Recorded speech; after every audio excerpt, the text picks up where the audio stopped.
You probably read the title, clicked on the video, and now you see me dressed up like this, and you're probably confused as fuck. Well, so am I.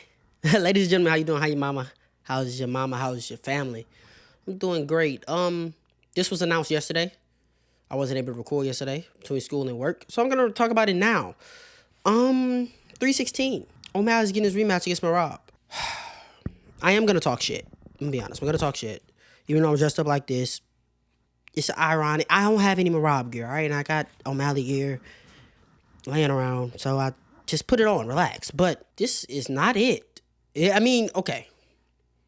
People are acting like this fight isn't good. This is a good. Okay. The first fight sucked.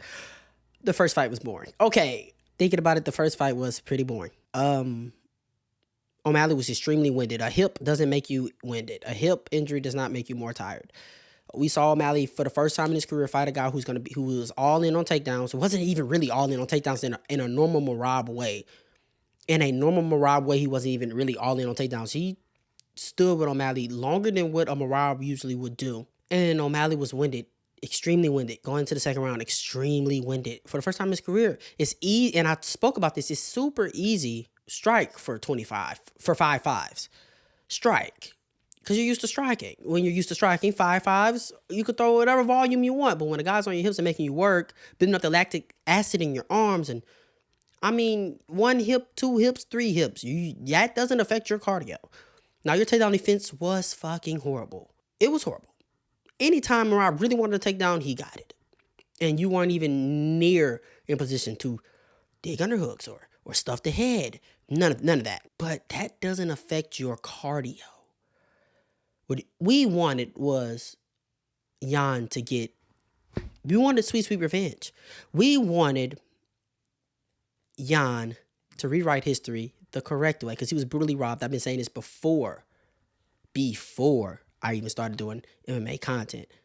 Jan was robbed. He did not lose to O'Malley. He out-wrestled him. He out-damaged him. And I think he outstruck him. So on total strikes, Jan did outstrike O'Malley at a higher percentage. But these stats are always off. But was it competitive? Yes. That doesn't mean that... I don't know how close this fight was. O'Malley made it interesting. But Jan was literally sweeping him off his feet, stepping in, outboxing this guy, getting in his face, making O'Malley uncomfortable with the range. We wanted O'Malley versus Jan too. 5.5s for a co-main event and make it do what it do. But now Jan's going to get the short end of the stick. Jan has been getting the toughest fights with the least amount to gain. He gets the Song Yadong fight. Tough ass fight.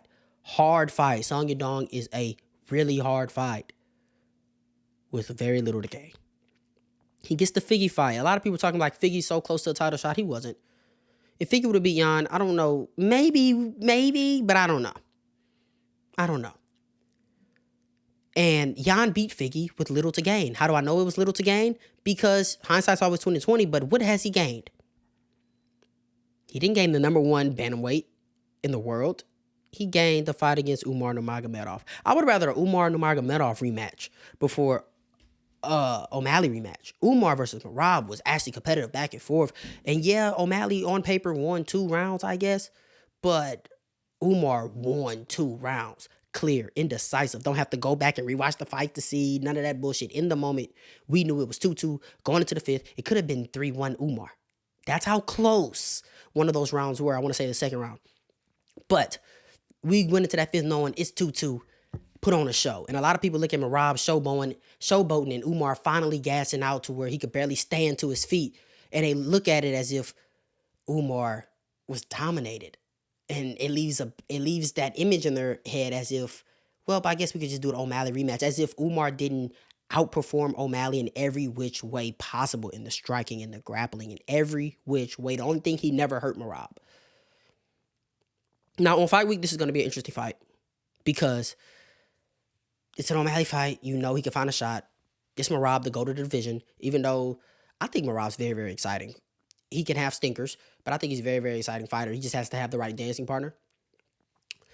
And I don't know if O'Malley's the right dancing partner for Merab to have a fun fight. A lot of people are saying they're going to see the exact same fight. I don't know. I'm not putting a lot of stock in the two hips, the hip surgery. Yeah, maybe it affects the takedown defense, but I don't think it was. I think it was more fatigue than it was takedown defense in that fight, and he was very, very fatigued. Again, a hurt hip does not affect your gas tank at all. But I guess you give the idea. Excuse me, the idea of you give O'Malley another 25 minutes to find the shot against Merab with all the tape and all the entries that he saw from Merab and his setups. I guess it's more interesting the second time around because maybe there's a certain look he's looking for to where he'll fire a certain combination and more certain, or maybe O'Malley comes out here even more reserved, knowing that he fatigued and really just doesn't want to go to the ground at all costs and just wants to pick him apart, low output. Who knows? You got to have high output to beat Merab. The thing is, that high output is going to bite you in the ass at the end when Merab doesn't get tired at all, because Merab's going to get in. He's going to make you work at some point. Even if he doesn't get a takedown, he's going to make you work. So you need to have high output to beat Merab. But that high output is going to bite you in the ass if you don't really hurt Merab. Really hurt Merab. Get him out of there. Or save some for the later rounds, which you're not going to be able to because Merab's going to win those later rounds. You can already mark like 4 and 5 for Merab. If he goes there, those are Merab's rounds, right? So you got to go hard in 1, 2, and 3. By the time 3 comes around, it's like, you know what I mean? Like Umar has the best chance to beat Merab. I think I really want to see that rematch before I saw this one. A lot of people talk about Pantoja moving up against Merab. I have a hard time just believing that Pantoja can beat Merab, strictly for the fact that I think Merab can go to 145 and become champion. That's how high I am on Merab, though. I think he can go to 145 right now and really become champion, right? So it's hard for me to imagine a Pantoja beating a guy like that. But, and the strength and everything, but, like I was saying, Umar has the best chance to beat Merab because he has that output striking, and his wrestling is really, really good. But he even gassed. Like, how does O'Malley beat Merab unless he finds that shot?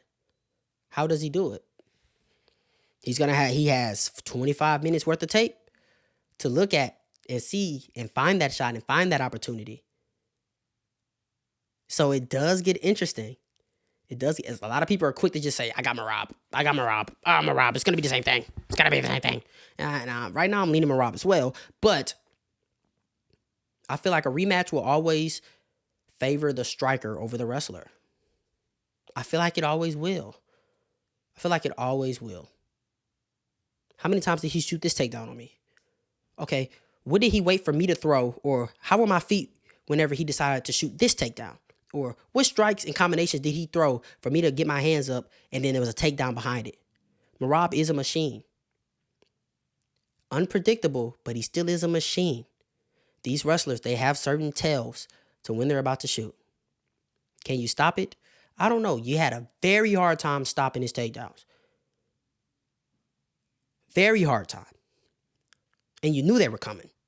Very hard time. So you have a lot of tape to watch, but it's like, this isn't what we needed. We needed O'Malley versus Jan too. I would have rather, like I said, a Umar versus Merab rematch. Or just let Merab take time off. Because he's been super active. Let him take time off. I'm not really high on the Pantoja moving up, even though Pantoja has done everything at 125. I guess we still want to see Kai Car-France, and I guess we still want to see Cap. So there's still fights there. But I just don't think Pantoja's beating Merab. Like, I'm just being honest with you. This makes no sense. Dana White talked about how, like, it's what the fans want. Both of them want it. I can understand Merab want it. It's probably the biggest fight that he can have at 125. At 135. And I'm not going to say the easiest, but it's more favorable than Umar. It's probably a harder fight for him than Jan. Just strictly, I think Jan's a better fighter than O'Malley. But matchup-wise, Jan's probably an easier fight for Merab because he's so flat-footed. Bladed stance has to be on inside with that short reach. Has to be in close, and it's easy to get hands on him. O'Malley likes to move a lot, but even in that fight with Merab, O'Malley was not moving. He wasn't moving. He was flat-footed, just like Peter Yan. And this ain't it. I'm using MMA Shade thumbnail right here as my background because he dropped the video literally before I started recording. This just ain't it. This ain't it. Y'all gotta let me know. Are y'all excited for this? On fight week, I think we're gonna be excited. Kind of like we wanted Hamzat versus DDP, right? But we got Strickland versus DDP too. Nobody wants that shit. But when fight week came around, okay.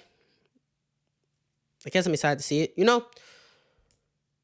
But, dude, you gotta let him build up. It's just a bad look whenever you rush this guy, because he was rushed. He was rushed. Number 11, I want to say, fought number 1. He was rushed. And then he doesn't clearly win. If that's the case, give him make that fight again. Make that fight again. In that moment. Go Jan versus Sean too. Make that again. And make it a fight night main event. I'm talking about back when O'Malley won in Abu Dhabi, but we didn't know if he won, you know? But no, you give him the number 1 ranking. You let him take a year off. You make him fight Aljo. Well, you make Aljo fight him. He beats Aljo, which is impressive. Even though Aljo I don't even think Aljo shot a takedown. He might have shot one, but it didn't even look like he committed to it. He beat Aljo. Then he cherry-picked his first title defense. He cherry-picked it, which is something I hate. He cherry-picked his first defense against Chito Vera.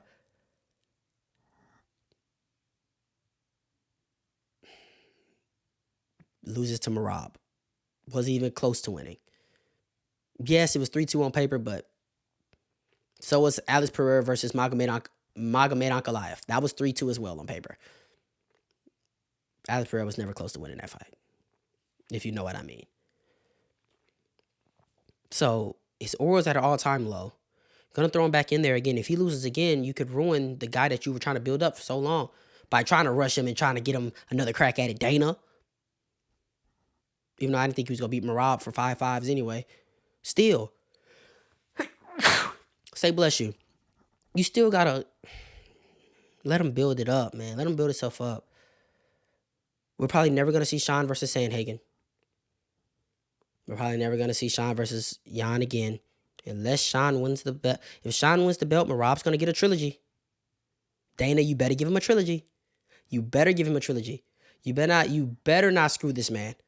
The bantamweight GOAT, crazy win streak, insane resume. You gave Sean O'Malley an immediate rematch after one cherry-picked title defense and no resume that can even come close to Merab's. If Merab loses, you better give him a trilogy. We might not never see Sean versus Jan ever again either. You might not see Sean versus a Figgy. Apparently, obviously, he's going to have to fight one of those guys. It's like, he's going to keep fighting in the UFC. And he can't go up to 145. I don't think he'll last at 145. But what are we waiting on, man? What are we waiting on? You rush this, but it doesn't seem like you're in any rush for Aspinall and Jones. Any rush for Ilya and Islam. Like, what's going on, man?